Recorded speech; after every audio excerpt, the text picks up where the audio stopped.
Gagawa ko ng tsa. Akyat tayo sa taas. Gawa mo na akong tsa.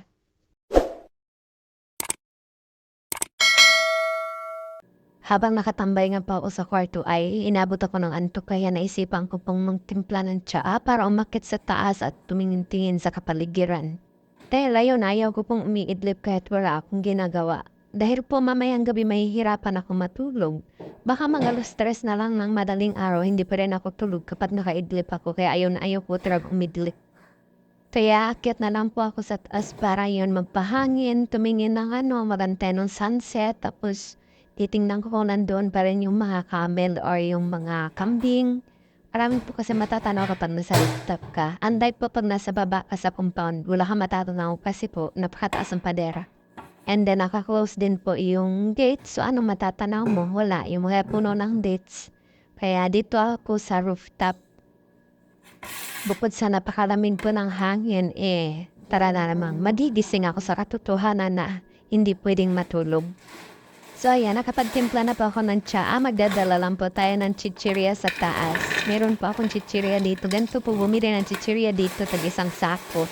Tapos pa unti-unti mo lang kakainin yun. Erorobyo mo para hindi sumingaw. Ganun po.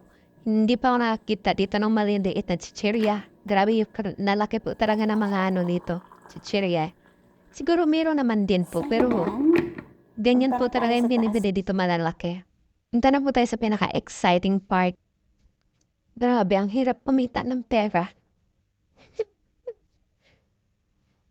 Yung mga nilaban ko ngayong araw na to. More on ay damit ko. Punta na tayo sa favorite place natin.